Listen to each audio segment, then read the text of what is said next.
welcome to Kevjet the podcast, Risa August. Author, you have a big list of titles I could give you. Author, writer, creative coordinator. My favorite is Igniter of Dreams. I love that title.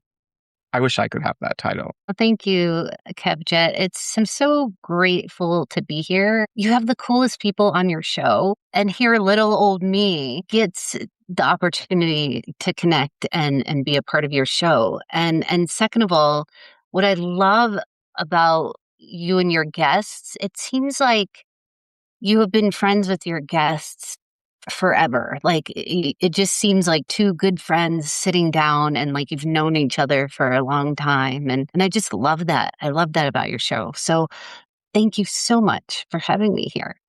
Thank you for saying that because that's the space that I love to create. And so I'm glad that it doesn't go unnoticed. Absolutely not. Well, I loved your story, and when I read your story, I definitely just knew right away I had to have a conversation with you. And we've been trying to make it happen, and life gets in the way, but here we are. And I'm excited to share your story with my listeners because my listeners they're going to love this story because it hits on all the points that I like to share. And it's a real life story that hits you in the heart, and you're spreading a great message. You've taken positivity from a not so positive experience in your life. Yes. And I almost felt like I had no choice. There was this moment where I was like, well, I could go this way or I could go that way. And this way just felt way better. There's a moment that you say when you're sat on the sofa in your gray sweatpants and you're like, I could sit here and die, or I could get up and live. And it was like that split second moment that you just chose to make a difference there. Do you want to explain to our listeners how we got to that spot? Sure. Yes, it really was a moment in time where 6 months post surgery, I was laying on my brown leather sofa in these worn out, tatter gray sweatpants, and they probably needed to be washed 2 or 3 times. I was living in them after my surgery. And I was binge watching another Netflix show, or I love actually like British baking show. So I was probably watching something like that, and I lost my taste and smell in surgery. So getting to watch those food shows is always exciting for me because the commentators describe the food so well. But I remember really sitting there, and for the audience listening who didn't know me before, I was this very active, overachieving, like rigid person. I was an Ironman athlete and a CrossFitter and mountaineering and kind of anything outdoors and rugged. And I was also very organized and running my own wedding and event planning company. And so I had my whole life figured out and planned out, and everything was all lined up. You were planning everybody else's life as well. Exactly. Yes. And suddenly I'm on this couch 6 months post brain surgery. Not a lot of people can say they've had brain surgery. And I learned that they couldn't get the entire tumor out, and it's and this very gnarly and destructive disease was attached to it. And essentially will eventually be my demise, right? And so I'm faced with like, my God, I can't live on this sofa another day. Like, I can't do this another day. I really felt like I would die if I stayed there for one more day. And I know that sounds overdramatic, but that's really how I felt. And I was saying to myself, like, this is no way to live. Sitting in ICU for 10 days and sitting on a sofa for 6 months, like, really gives you a lot of time to reflect on your life and who you are as a person. And I realized I wanted to be better and do better and live better and all the things. And so it really was a conscious decision to get off that couch. And I was kind of mourning who I was, instead of opening up to who I could be. I was going to ask, is there a big difference between the Risa before the brain tumor and she who is sat in front of me right now? Gosh, there's a lot that's so different. And this new Rissa is I love her so much better. Like she's way better. Like I said, old Rissa was just kind of very set in her ways. And she also didn't understand why the rest of the world didn't operate and think the way she thought. And very judgmental. And I've been called self-righteous, and back then I would have been like, me, but now looking back, I'm like, and so I really softened, became more compassionate, did a ton of healing work, like emotional healing work, and learned a lot about myself, who I am on my terms, not like all the roles. You know how we just kind of become who the people around us expect us to be. Maybe not everyone, but I did. I was just playing roles for other people, and so that's why I see this tumor and this diagnosis as such a gift, because that kind of woke me up to, like, wait a minute, whose life am I living? And it was really such a profound experience. I mean, it still is. It's ongoing. Sure. I'm continuing to evolve. The book is called The Road Unpaved. Do you think unpaved roads are where we find our purpose in life? Great question. Yes. Well, I mean, the book is kind of literal and metaphorical. I decided on the couch that day, I was going to sign up for an 1,800-mile bicycle journey from Canada to Mexico. And so it really became a metaphor for life. I had 6 weeks, to think of all this profound stuff and, do all this stuff. But it really became such a metaphor for life as well. Like the road is rarely ever straight and flat and easy and smooth. And so the road unpaved, yes, really to me just became such a metaphor for life. What moment made you think, I need to ride and not hide? Mm. Again, going back to that sofa and those sweatpants, I remember feeling like I needed something to live for. Like I wanted something to live for. And so this bike journey was going to be that. Like it was going to be this, not necessarily the bike ride itself, but it was going to be this soul healing journey for me. And Did you have a moment that you thought, well, you had signed up, did you have a moment that thought, well, maybe, just maybe, I'm not actually going to do this, but I'm going to sign up and see where it goes? Or did you oh, always think, I am going to do this? I think in my brain, I had no choice. I had to get off the couch. And even though a lot happened between the time I got off the couch to the time I got to the Canadian border, like I had to do it. To me, there was no other option. And I really thought I was going to prove something to myself and to the world. And it turned out to be a humbling and incredible experience. Nothing that I had planned or anticipated. And that was the beauty of it. It did prove something to yourself though, didn't it? And to the world, because it showed what was there hiding for you to discover in yourself. Absolutely. And letting go of expectation. And I thought by the time I got to the end of this 6 week, 41-day bicycle journey, I would have it all figured out. I would know what I'm doing and I'm going to go home and live happily ever after. And it was anything but. And so again, the road continues on. And yes, I learned so much about myself. And that's kind of where Rissa started transforming into this kinder, more patient, more compassionate, just having a whole new perspective on life and the world around me. On the bike journey, was there a moment where the physical road mirrored your emotional journey? A hill, a storm, a breakdown that perfectly symbolized what you were going through in that moment? There is. I don't want to give too much away because the turning point of the book and the chapter, there was this moment on journey that was really powerful, really scary. And then also along the way, there was these smaller ones, I'll share this one. Someone crashed into my bike and just wrecked my rim, my tire. And fortunately, I had another tire on me, but I wasn't sure it was gonna make like, I had 30 miles to get to the next town that was a small town that I wasn't sure was gonna have a bike shop, and but everyone who was on that trip, there was 9 of us total, and so there was about 5 people that rallied around me, and that was kind of the first time I was like, "I don't have to do this." I'm gonna start crying. I don't have to do it by myself. And so again, kind of these moments throughout where the new Rissa started emerging, the Rissa that, let people in and, let people support her and started softening. And so, again, yeah, wow. I mean, it's still bringing emotions up in me. Of Thank course. It would. It would. Did strangers you meet along the way change the direction of your thinking, or did they aid your healing?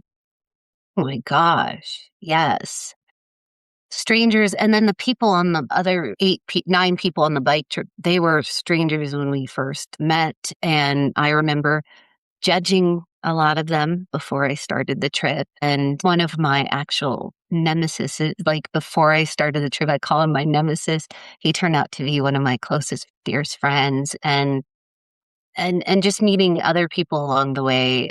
I met a guy who had a brain aneurysm, and only 10% of people survive the type of aneurysm he had. And he quit his corporate life, bought a van, and is traveling around the North America and South America and with his partner. And I mean, it gives me goosebumps thinking about it and how inspiring that is. So, I mean, gosh, yes. People are mirrors in every way, and I still struggle calling myself inspirational, but yes, there were so many, things, and the hills kept coming, and again, bike crashes and medication snafus, and like, I mean, so yes, very long answer to your question. Yes, it definitely matched. Was there one moment that you thought, I can't finish this? I won't finish this.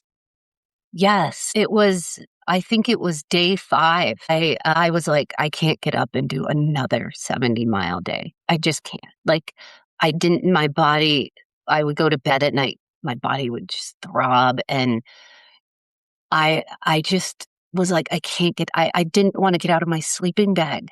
I just didn't wanna get out of my sleeping bag this morning, but I tapped into that moment on the couch, and that moment on the couch is all I had to do in that moment was get off the couch. And so I remember diving into that morning. It was another cold, raining morning. The first 2 weeks were mostly rain and cold, and so you're sleeping, eating, riding in the rain and cold, and I remember thinking, "All I have to do is get out of the sleeping bag."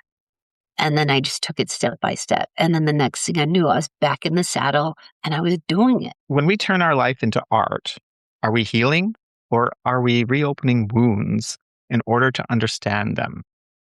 What a profound question. Yeah, it's interesting that you asked that. Because when I first got off the couch, I couldn't get on my bike. I could barely walk to the mailbox and back. So I actually turned to art and I started painting. It was really a healing experience for me. I actually eventually started selling art around the world, Oh, wow. which is crazy because I'm not an artist. I don't consider myself, but I'm a creative. And it was really a healing experience for me. It gave me something to focus on, and Was it calming to you? absolutely. And that's kind of when I started getting interested in like mindfulness work and stuff, and how helpful that was for me. And so as much as people were like, "Oh, I love your art. Or I'd love to buy a piece of your art." I was like, "Well, you're actually helping me heal." Yeah. And so, yeah, I love how when you got off the couch, you thought, okay, right, I submitted my application for this bike ride, but you started just doing 5-minute bike rides in the basement. yes, on my bike trainer. And again, old Rissa was kind of like sneaking in because old Rissa was riding 50 miles, 50, 60 miles a day for fun on the weekends and riding 5 days a week. And Now 5 minutes every other day in the basement on the trainer. Are you kidding me? And I had to really work through not judging myself on that. And so I started cheering for myself. So every time I did 5 minutes, I'd get off the bike and I'd be like, yeah, Rissa, go, Rissa. You did that, Rissa. And you know how you kind of fake it till you make it? And then eventually it became a part of my everyday, just automatic. Yeah. Like, heck yeah, I just did that. So that 5 minutes turned into 10 minutes, turned into 15 minutes, turned in. Outside, which was very scary for me because I was having some complications with the surgery with my hydration and sodium levels, which is actually a very dangerous situation. So I had to be very cognizant of hydration, fluid intake, fluid output, all of that. And so I got it in my brain, if I only do 1 mile today, like that's all I do. And my first ride was 8 miles. Wow. So yeah. What do you think the conversation would be today if today's Rissa sat down with past Rissa? You sat down and had a coffee. Oh, Do you think you guys would get along? I feel like this Rissa is wiser than that Rissa. And so again, I've just become more understanding and compassionate toward other people. And I understand, especially through a lot of the Gestalt training I've had, I understand a lot of times where their behavior is coming from. And so I feel like we would get along because I would have a lot of compassion for her. She didn't have an easy life, not just because of a brain tumor, but because of, her childhood was very dysfunctional and growing up. And so yeah, I think they would do just fine. And I think old Rissa would be super proud of new Rissa. You probably would become the best of friends. Or you probably have become the best of friends, I should say. Yeah, because every now and then, old Rissa's grit and determination is very helpful. Is resilience something that we build? Yes, I believe so. Yeah, absolutely. And, to me, it makes me think of that metaphor of, if you fall down, you get back up and brush yourself off. I always admire those people that go through some hard stuff or challenges, or even you see them trip and fall and then they get up and they just continue on with their head held high, and it's like ain't no big thing, whatever, everyone's tripped and fell, and you just get up and brush yourself off and keep going. That's right. Unless you're a British soccer player or football player, that once they get down, it's very dramatic. I have heard that. It really drives me crazy.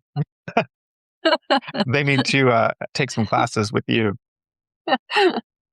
If your journey had a soundtrack, what song would be on the closing credits?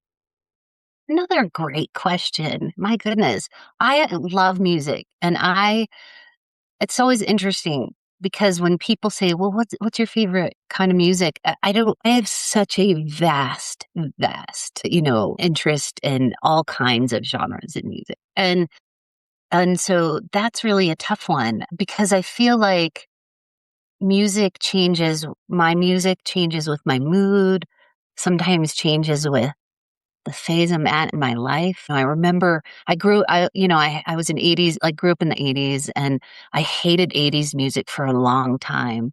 Now I've like tapped back into it. Same. Yeah. What is a song I'm in love with right now? There's one song that never gets old, and I think it's because it's fun and playful, and every time I hear it, I want to get up and dance, and it's Starry-Eyed Surprise by Paul Oakenfold. I'm going It's to look just it up. fun. I'm going to write that down. Well, I look forward to listening to that after this chat. Let me know. Let me know if you get up and start dancing. I will, definitely. What's the truth about living fully that people only discover when life forces them to slow down? Is that there's no rules around it. It can look like anything. A lot of times when I'm speaking and I'm talking about this 1,800-mile bike ride I do, I always make sure to tell people your vision to live or your version of living fully doesn't have to mean an 1,800-mile bike ride. Even mine has changed. Like mine's gone from rigidly training to I love perusing art markets and farmers markets. And I've tried all kinds of classes I've always wanted to try, like improv and an aerialist class and Belly dancing, I read.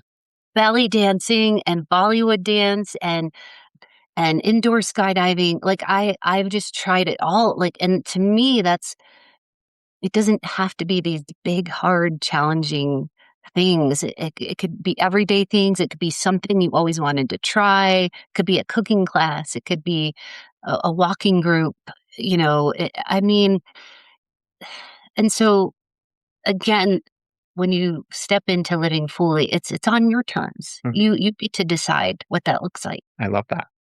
Can I ask you the same question? What is it life living fully for you? Life living fully for me is probably looking after other people as well as myself. I think if everybody's happy around me, I'm happy. And I think it turns around as well. It's a mirror. So if I'm happy, everybody around me is happy. So it's a two-way mirror. That's beautiful. That's what I think. That. Thank you. I love that you turned this around. I always get stumped when somebody says, "Let me ask you a question." And I think, "Uh-oh." If I'm tired of my story. I've heard enough. if there was another unpaved road in your future, what do you think that adventure would lead? Ooh. Okay, I'm gonna answer like two different things here. So I went on to kind of do another unpaved road. I rode my bike across northern Spain, and it challenged me on every level. And that taught me, whoa, you don't have to do things the way you used to always do them. And so that was a great lesson. My next unpaved road, well, I think the answer is I don't always have to know what's up ahead. I just have to know what's right now. Those are my favorite unpaved roads. Yes. And for a planner, as you know, because I emailed you this morning, like, where's the link? Because I'm this planner and it's a challenge for me. But oh my gosh, it's also exciting. Yeah. I think I've had to learn that myself as well through different health challenges. So I totally understand where you have to sort of just give in and be like, well, this is what we're dealing with today. So what are we going to do? What can we do? Which is something you also say. What Yeah. can we do? And it's definitely the only way to look at things. Yeah. It's so true. One word to describe your life before the bike ride. Rigid, very rigid. The first thing you'd say to your brain tumor today if it could hear you.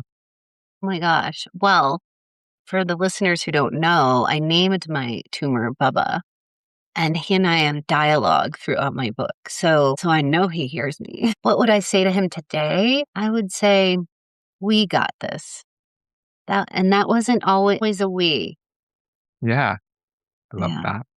What's a moment on the journey that still gives you chills? Well, there's one of my favorite moments where I think it was that morning I got on my bike that I didn't know how I was going to get back in the saddle. And it's pouring rain. I'm in rural Washington and I'm looking down, I'm crying, I'm thinking about my life ahead, and I'm like, why am I doing this? And it's cold and it's rainy and this sucks. And I decided, wait a minute, who else gets to just get on their bike every day for 6 weeks? Like, that's all you have to do. Pack up your tent, eat some oatmeal, and get on your bike. And so I remember at that moment, I looked up again, rural Washington, middle of nowhere. There's a house, and at the end of the driveway, there's a recliner, a human-sized recliner with a bigger than human-sized teddy bear sitting in it, waving to the people passing by. And I was like, had I not looked up, I would have totally missed that moment. And so that just was a memorable moment for me. And then, gosh, there's so many. If you could finish this sentence, the road unpaved has taught me. Well, I think it's like what I said before. The road unpaved has taught me that things aren't always smooth, easy. A lot of times there's detours, bumps in the road, Sometimes the road's completely washed out, uneven, unpaved, gnarly, all of it. And it doesn't mean it's not beautiful. Even though I was climbing those hills, if I looked around, it was still amazing. And I still got to experience it. And that's what I took to Spain with me. That was probably the worst trip of my life, and I'd never trade it for the world. I loved being able to experience it, even though it challenged me in every way. Beautiful. I loved our conversation. I could talk to you forever and ever and ever. And I encourage anybody out there who wants to know more about your story to go and buy that book because it's one hell of a story and it's true and it will change your life. Thank you. Appreciate you so much. And again, thank you for, giving me the opportunity to connect and be on your show. Thank you. Well, you are fabulous. And I've read your story and I've watched your interview, some of your interviews, and learned a little bit about your personal life. And Thank you. you're just one of those beautiful, like diamonds in the world. So again, I'm so grateful to be able to be a part of your show. Lovely. Thank you so much for that.